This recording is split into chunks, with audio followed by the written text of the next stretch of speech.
Hi, I'm Greg Hunter. Welcome to USAWatchdog.com. Every 3 or 4 weeks, I start getting emails from people who start jonesing for Dr. Jim Willie. And, it's time to have him back on. We have a fast-moving situation in the global financial picture, and Ukraine has just thrown gasoline on the fire. Dr. Jim Willie, thank you for joining us today on USAWatchdog.com. Always a pleasure to be back, Greg. It's been a while, and I enjoy it. Go ahead. This is nasty stuff happening in a totally desperate situation. I want to just continue your introduction. Of course, you are the editor of the Hat Trick Letter. It's a paid-for newsletter, a good one at that.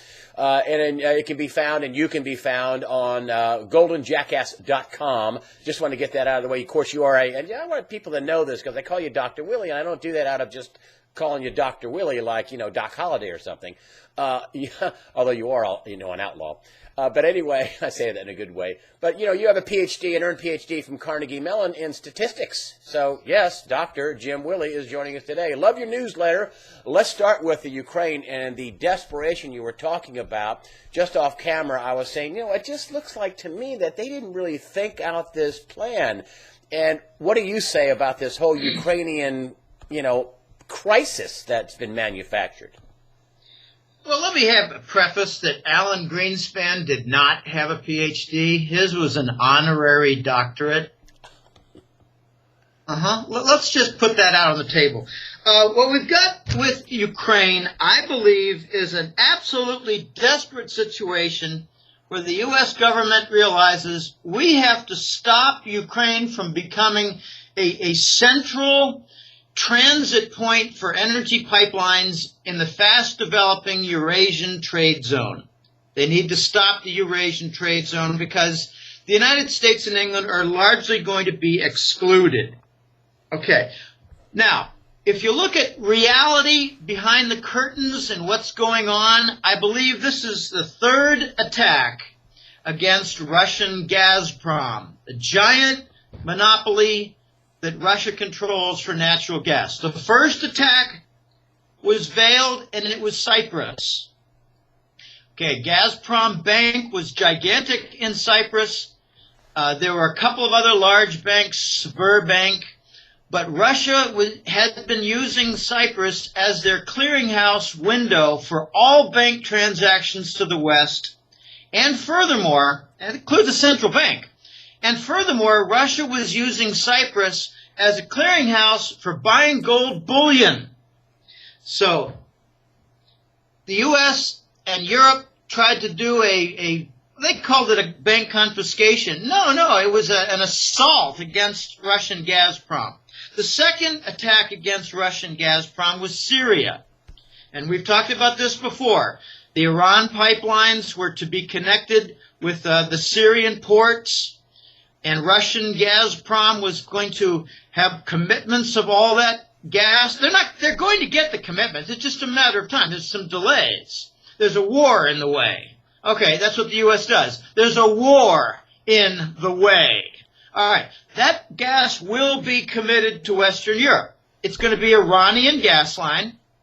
And we're not going to see OPEC and Saudi prominent anymore. So here we are, the third attack against Russian Gazprom. The U.S. and Europe actually believes that if they control the gas pipeline valves on the western corner that feed Romania, Poland, and Hungary, they actually believe if they control the valves, they can control the flow.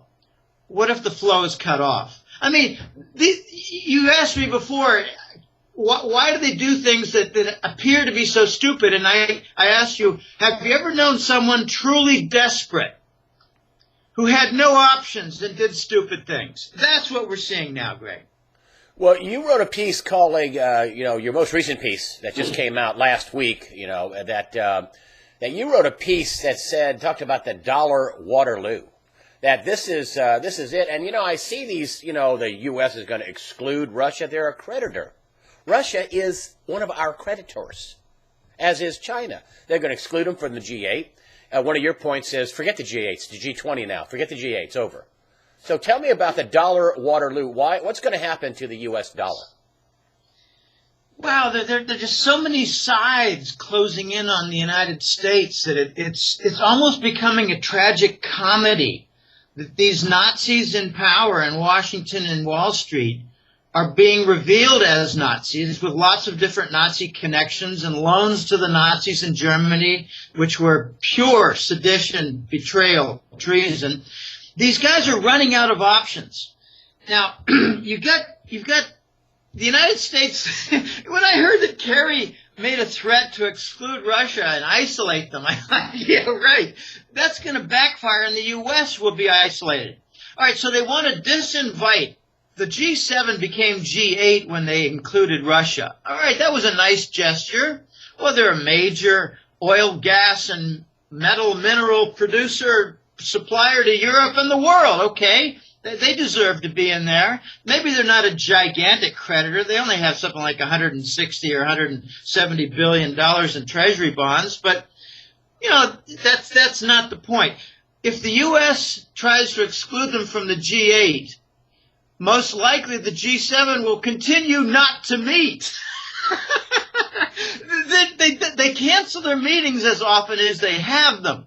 The G20, I made this forecast back 3 years ago. I said, watch the G8 become irrelevant and the G20 take over and China run it as opposed to the U.S. and Britain. That has now happened in the last year or 18 months. We just had a G20 meeting in Australia. I believe it was Australia, Sydney.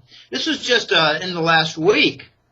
And China just railed on the United States. They said, you're living off fumes. You're living off the printing press with no justifiable income. Your economy is a fake.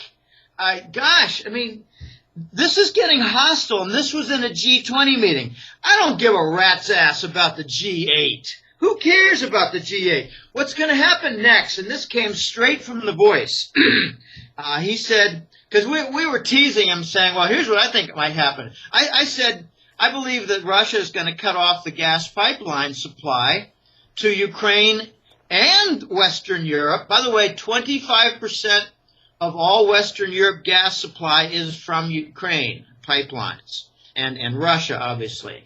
All right, well, now Ukraine is being told you got a $2 billion bill, and if you're going to play ball with the U.S. and European clown show run by the bankers, we're going to have to ask for that $2 billion back. No, here's what the Voice said. We teased him with a lot of potentials like cutoffs, and he said, well, cutoffs are obvious. But what's likely to come very soon is Russia is going to demand either rubles or gold bullion for their crude oil and their natural gas, their energy shipments, oil and gas. Now, if Russia demands rubles, I guarantee you they're going to convert the rubles as much as they can directly to gold bullion. And they're also going to sabotage the intervention by London and Wall Street against the Russian ruble. If they demand ruble payment, it immediately puts the kibosh and sabotages all Wall Street and London intervention games where they're trying to punish Russia by seeing their currency decline. We're not in the driver's seat being a big debtor. We're not in the driver's seat being a big importer of energy. We're not in the driver's seat on anything except terrorism. Notice that the snipers on the roof in Kiev, they've been exposed as being CIA plants and agents. Serbia is the rat's nest of the CIA Al-Qaeda network. And if Americans can't wake up to the fact that Al-Qaeda is a U.S. Langley asset, they're freaking morons. Let me go back to the dollar, though. You painted a pretty grim picture about American power, and that they're going to be excluded, and that that we're really not in the driver's seat because we're a big importer of energy, a big importer, a big importer of capital. I mean, we have a lot of debt. So what happens to the U.S. dollar? What is the timeline for the U.S. dollar for things happening to it? Well, I think that there are several different pieces that come to play regarding the dollar. If Russia demands gold or ruble, let's just say either one, if they start making specific demands for payment on oil, My guess is the Saudis are going to do the same. The Saudis are going to say, well, you know, if Russia is going to create this standard, we want to follow our partner in huge exporting. We don't want to go against the new trend. This is the new formula. Watch Saudi. They're not strong anymore. The Saudis are really ticked off. They're angry at the United States. And notice that Qatar just expelled diplomats from the U.S. embassy. Got news for you. It's a huge naval base for the U.S. Navy.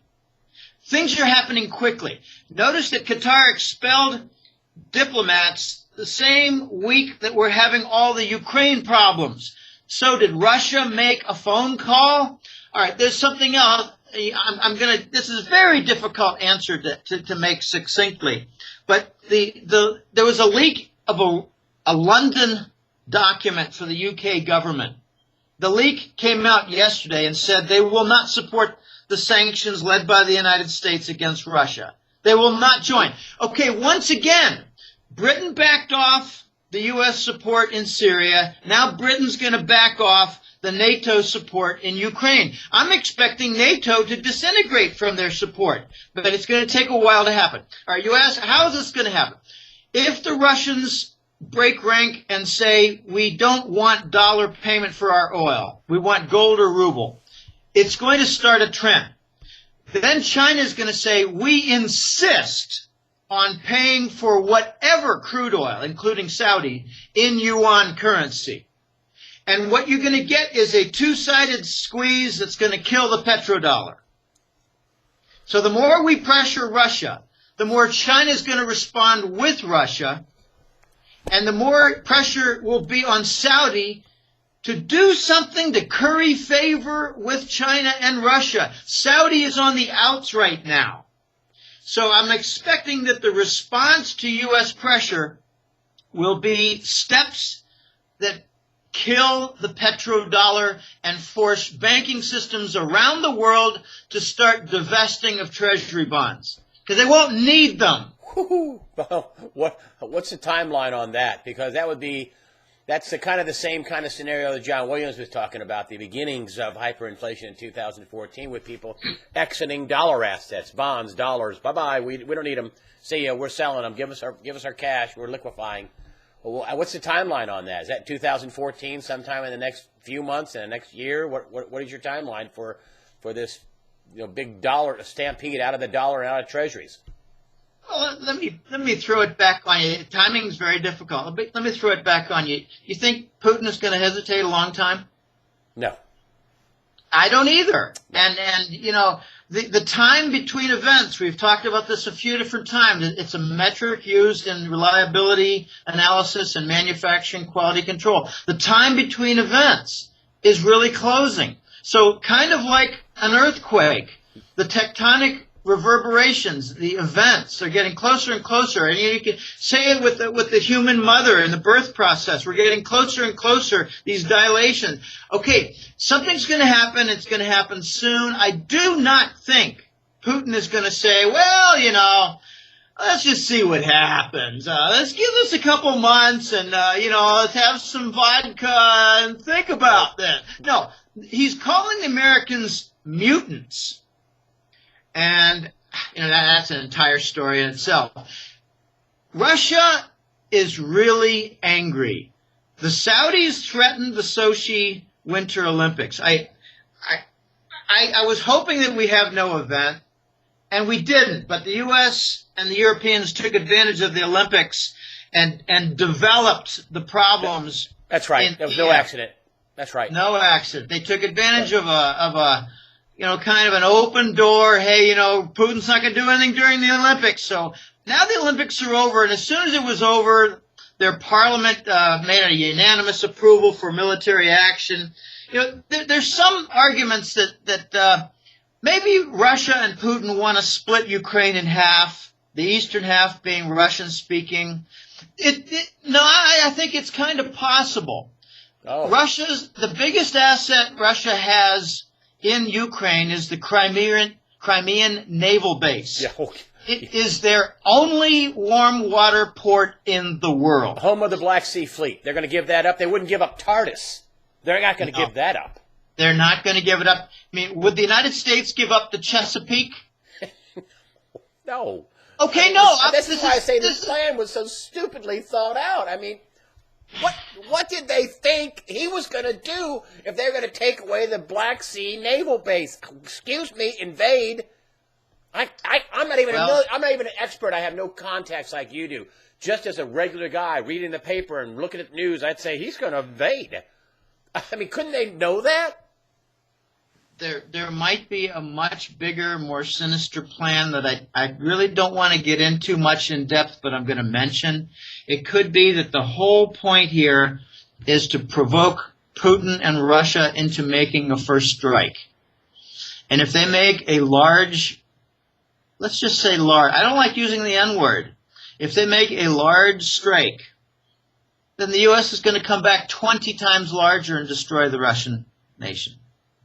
That could be what these desperate Nazis are trying to do. I don't want to get into that, though. I really don't want to get into that. I think that there are two weak links here that are kind of strange. There's obviously the weak link for, demanding non-dollars for Russian oil, and the Chinese doing the opposite, demanding that they're going to use their own currency, the yuan, to pay for oil. Those two, they're the axis for the Eurasian trade zone. They're the axis for it. The United States wants to stop it. See, the United States did something really stupid.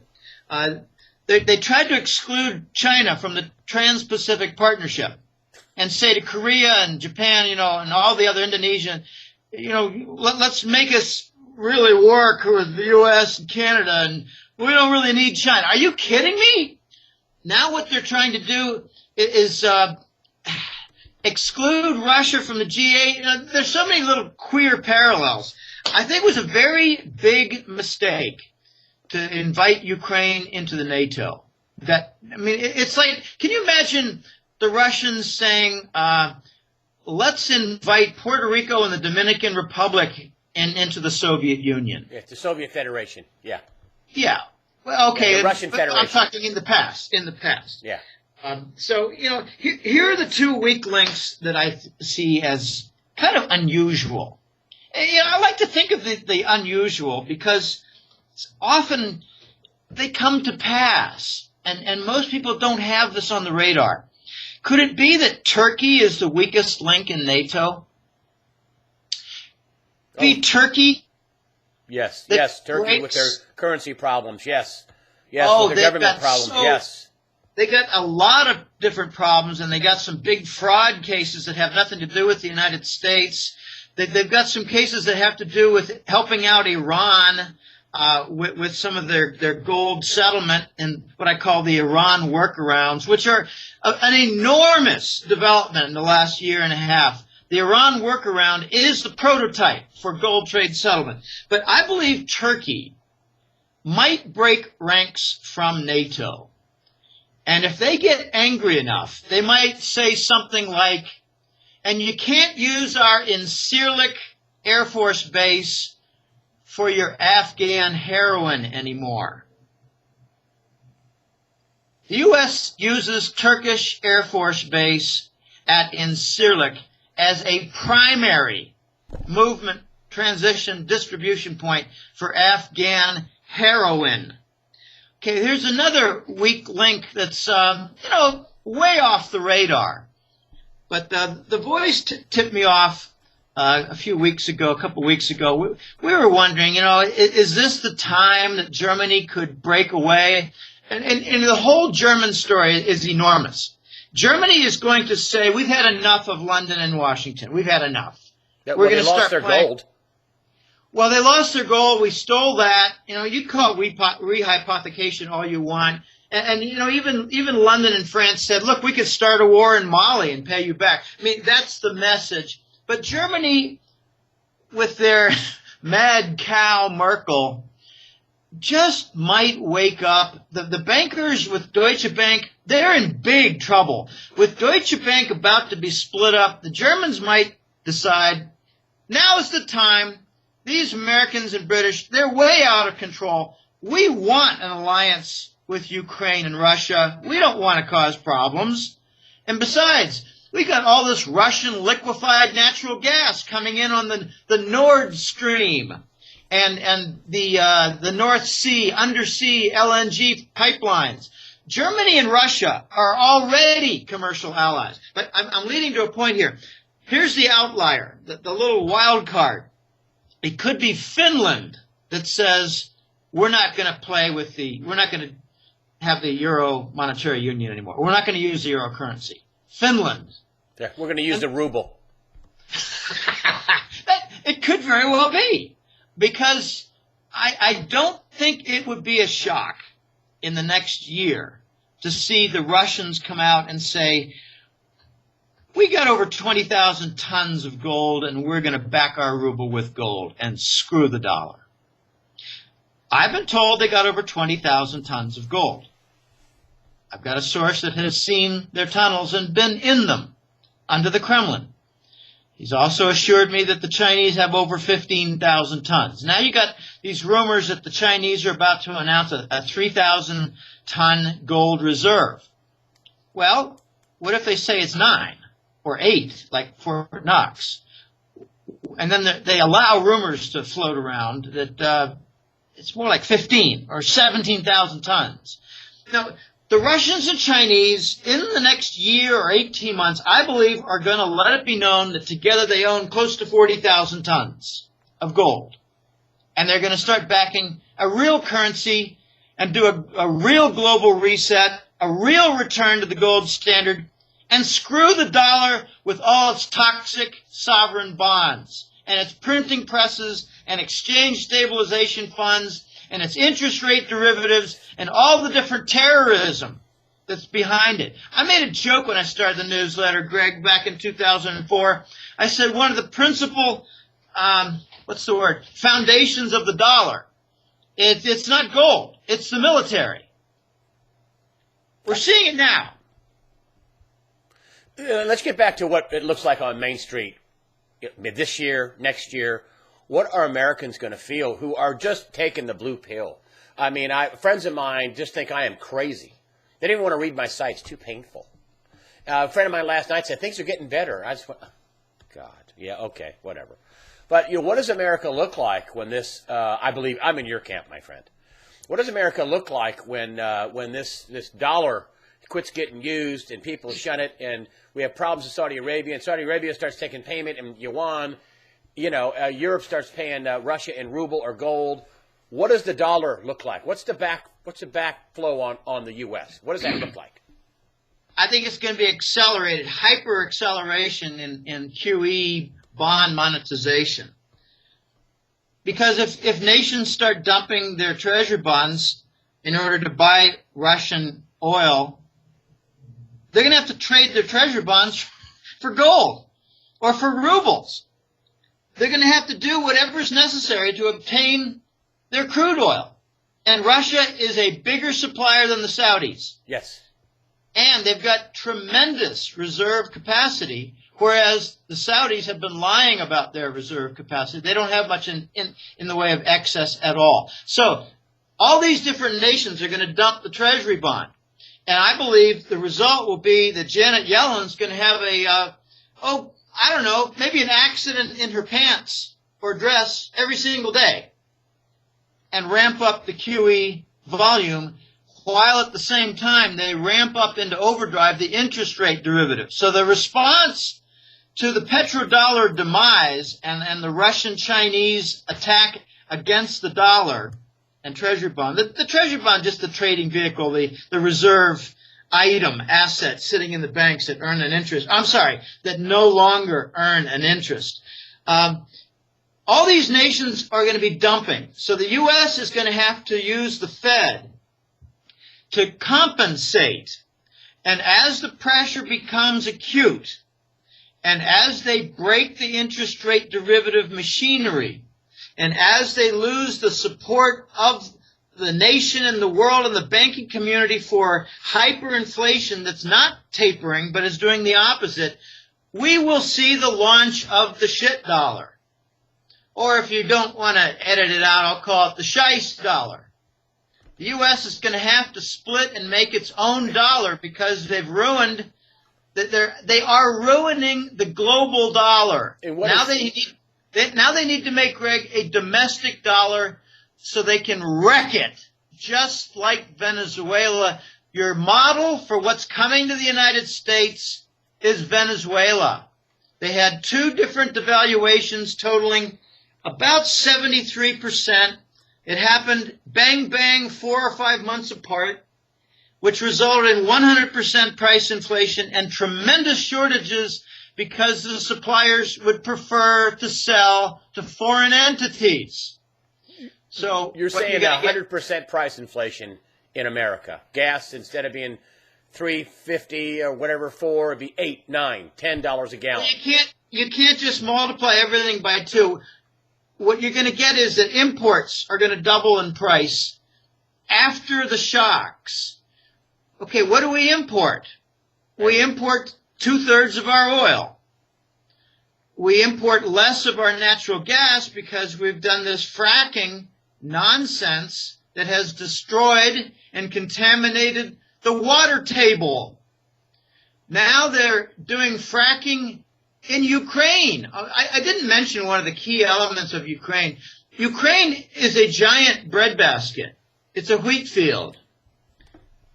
I mean, Stalin killed 6 million Ukrainians to nationalize the agricultural fields. Yep. And now the United States and Europe have installed Monsanto to be in charge of the Ukrainian wheat fields. This is an agribusiness coup, just as much as an attempt to halt Gazprom.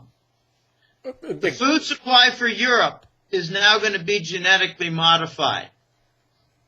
And I don't want to get into all the genetic modification stuff, but it ain't good, and it's tied in with viruses. And back in with to the U.S., well, we're going to have people who are going to go crazy. I mean, their $1,500 a month Social Security check is going to be in today's money is going to be like having $300 or something like that. Is that what you're talking about? Yeah, well, for anything the United States makes locally, like razor blades or soap, or even maybe certain components for computers or whatever like that, that's going to stay stable in price. Whatever they import is going to double in price. And what I usually do is say, well, take the import factor and divide it by 2, and that's going to be your shock price inflation effect. So if you get 100% increase in import prices due to the currency effect, which I think John Williams is correct about this time. The last 3 or 4 years, he's not been correct. He's thought it would be an inflation effect due to monetary factors, and I've been saying for 4 years, no, you get no inflation until it becomes a currency factor. Now it's becoming a currency factor. So you're going to see price inflation hit the United States with a vengeance. So people should go out right now and just, everything's on sale. I've been telling people everything's on sale. Just buy, what do you need? Buy everything. Buy everything you need. I mean, if you can afford gold and silver, great. But if you can't, just buy paper towels, toilet paper, soap, food, canned food, water. Get tires for your car. I've been telling people just simple stuff. Is that crazy or is that smart? Well, that's smart, but unfortunately it means that you're a terrorist. Yeah, to warn people, to cushion this big inflation is what I'm trying to tell people about, to cushion themselves. They'll do better. Sooner or later, people are going to wake up and realize that our government is the terrorist. That they declared all the Occupy Wall Street people as terrorists. Well, that's the terrorist calling people who want free banking, policy. I don't mean free, I mean legitimate banking. They're not the terrorists. Free market. Free market, yeah. Now you've got a Russian refinery that was attacked and a Chinese train station that was attacked. In time, we will find the traces back to the Serbians that are run by Langley.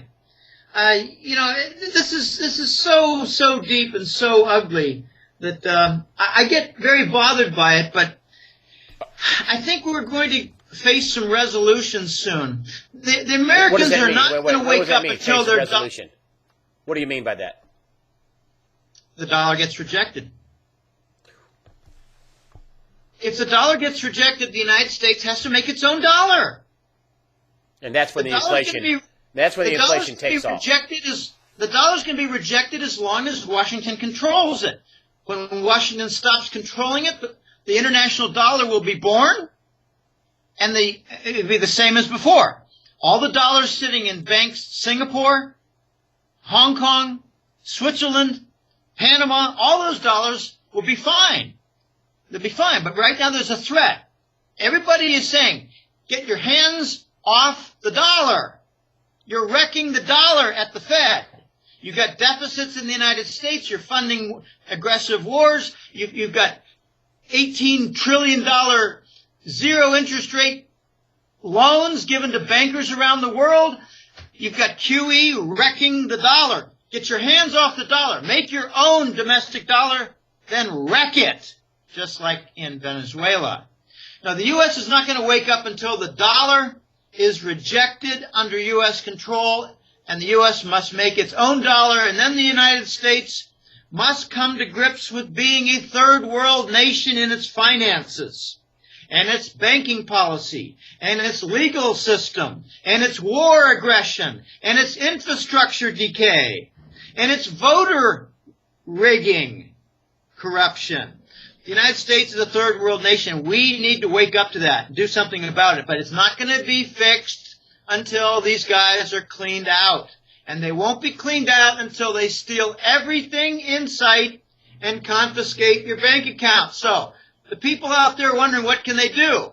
Well, you have a J.P. Morgan stock or bank account, Bank of America account, Wells Fargo account, Citibank account. I got a brother who I consider to be dumb as hell. He's got a Citibank account. I said, what'd you do that for? Well, it's convenient. It's convenient for them to steal it. I understand. Yes, it's very convenient. Now, we haven't had any... So get out of the big banks. Local banks. Should people have some cash at home? I mean, sounds to me like this is going to unwind sooner than later. That Putin is not going to wait, to your point, that this is going to unwind and the issues are going to be pushed forward in a quick speed. So should you have cash at home? Should you get out of the big banks and bank at little, small, local banks? What should you do? Well, you can have some cash at home to handle your transactions and your utility bills and your rent, but I think it might make a whole lot more sense to have silver ounce coins and gold ounce coins, because when there's a lot of doubt, I just had this discussion with a couple of clients. They said, what's going to happen with our trade suppliers? And I said, if we've got a shice dollar that's being devaluated slowly, I don't know if there are going to be a lot of suppliers who are going to be eager to take it, because in 2 months it might be devaluated again. Yeah. And that is precisely what's going on in Venezuela.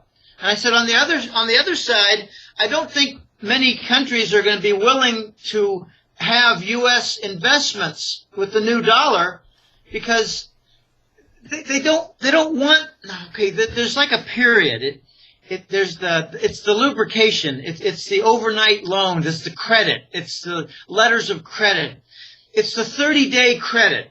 It's the commercial paper that often had backing by mortgage bonds, but when the subprime hit, a lot of disruptions took place. The grease to the system is about to go away. The U.S. dollar, if a new one is coming about, the suppliers and all the trade partners and the commercial partners that do business with big U.S. companies, take a list of 50 big U.S. companies. They might have trouble with their supply chain because the suppliers might say, we don't trust this new dollar. We're not going to take the 30-day risk. We can't hedge the 30-day risk. There might not be a shice dollar versus U.S. international dollar. I shouldn't call it U.S. A shice dollar versus the international dollar futures contract to hedge against for 30-day risk. They might lose 4% in that 30 days because this is going to be a rapidly devaluating U.S. new shice dollar. I'm saying roughly 80% in 3 years. Oh, my God. 80% decline in 3 years, which means 300% price inflation, roughly. Jim Willie, I think you've painted a picture of a pretty dark picture that people need to know about. It's not doom porn. It's just plain old statistics, which you're an expert at. And I really appreciate you coming on USA Watchdog and drawing a sharp focus on what's going on in the world. Thank you, sir. Oh, and by the way, again, you are the editor of the Hat Trick letter, which can be found on goldenjackass.com. It is a paid-for letter. I have subscribed in the past. I don't now. I think you give me a complimentary copy of it, but it is a good letter, and people should go to goldenjackass.com and look for the Hat Trick letter. Thank you very much, Dr. Jim Willie. As a final point, can I make a final point? Have at it. Russia is supplier of 44% of the world's palladium supply. Do you think they're going to cut off the West on their palladium? You can't threaten a major supplier. Period. All right. Pleasure being on, Greg.